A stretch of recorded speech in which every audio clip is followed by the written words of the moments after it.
नवरा कामावरून घरी येतो. घरात पाऊल ठेवत नाही तोच बायको म्हणते, दारू प्यायची खूप इच्छा झालीये, दारू पाहिजे. बायकोने खूप आग्रह केल्यावर नवरा दारू घेऊन येतो. दोघेही प्यायला बसतात, पण बायकोच्या डोक्यात काहीतरी वेगळंच सुरू असतं. ती एक एक घोट घेत सावधपणे दारू पिते आणि नवऱ्याला मात्र चढेपर्यंत दारू पाजते. त्यानंतर जे घडलं ते ऐकून तुमचाही विश्वास बसणार नाही की 22 वर्षांच्या संसारानंतर एक बायको आपल्या नवऱ्यासोबत असंही करू शकते. सध्या बायकोच्या कटानं नाशिक शहरात खळबळ माजली आहे. एकता जगताप एक संसारी गृहिणी, नवऱ्यासोबत वाद सुरू होतात आणि 12 वर्षांच्या संसाराला ग्रहण लागतं. विशाल पाटील आणि एकता जगताप यांचं 12 वर्षांपूर्वी लग्न झालं होतं.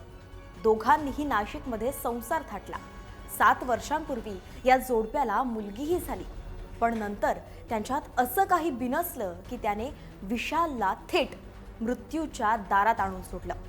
एकताने आपल्या पतीला संपवण्याचा फुल प्रूफ प्लॅन केला. पहिला प्लॅन फसला की लगेच दुसरा ॲक्टिवेट केला.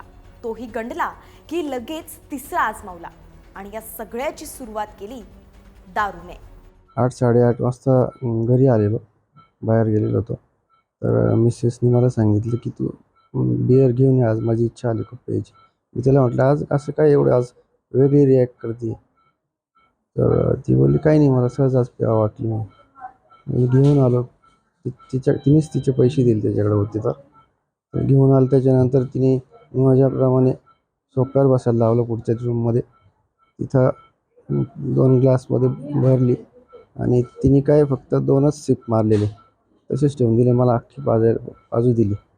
त्यानंतर मी थोडं गुंगीत गेलो आणि तिच्या नियोजनप्रमाणे तिने त्या इसमाला मागच्या दरवाजाने 11:45-11च्या दरम्यान बोलवलं आणि तो इसम हेल्मेट घालून होता.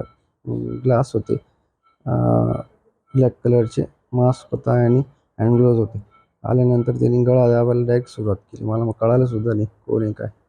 ते या दोघांनी पुढची रूम बंद करून घेतली आणि त्या वेळेत माझ्या मुलीला झोपून दिलं 10-10:15 वाजता. तिथून ते जे माझ्यावर अटॅक करायला सुरुवात झाली. नंतर मी काय आवरत नसताना त्यांनी मग काय प्रयोग केला, शेवटचा पर्याय करू बॅगेतनं त्यांनी सर्प काढला, माझ्या लेफ्ट हँडला चावा दिला आणि त्याच्यावर खूप हेल्मेटनी मारलं. 3 वेळा एकताने वेगवेगळ्या पद्धतीने हल्ला केला. अगदी घरात साप आणून त्याचा चावा सुद्धा आपल्या नवऱ्याला दिला. विशाल प्रतिकार करू नये म्हणून त्याला दारू पाजली, पण नशीब बलवत्तर म्हणून विशाल थोडक्यात बचावला. त्या काळात मी थोडासा धक्का देऊन मला म्हणे की तू असंही मानणारच आहे म्हणे 2 तासात. आता मी धक्का देऊन बाहेर पळालो मागच्या दाराने मी स्वतः आणि कसाबसा मित्राला फोन, बाहेर जाऊन उडी मारून वॉल कंपाऊंडच्या मित्राला फोन केलेला की काही करून माझ्या वडिलांना बोलव, मला साप चावला आहे. तसंच मग भाऊ आले, वडील आले, ते घेऊन इथं सिव्हिलला आले. आपल्या साथीदारांसह एकताने 12 वर्षांचं नातं संपवलं. का? कशासाठी तिने हे केलं? असं काय झालं होतं या जोडप्यामध्ये?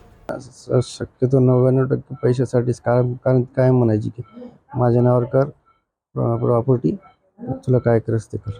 नाही, मी नाही कधी बघितलेलं त्याला. केवळ प्रॉपर्टीसाठी एक पत्नी आपल्याच पतीच्या जीवावर उठली, दारू पाजली, गळा दाबला, हेल्मेटनं वार केले आणि सर्पदंशही केला. फक्त प्रॉपर्टीसाठी ती यात थराला गेली. 12 वर्षांच्या प्रेमाचा, साथीचा पत्नीने इतक्या क्रूरतेनं अंत केला.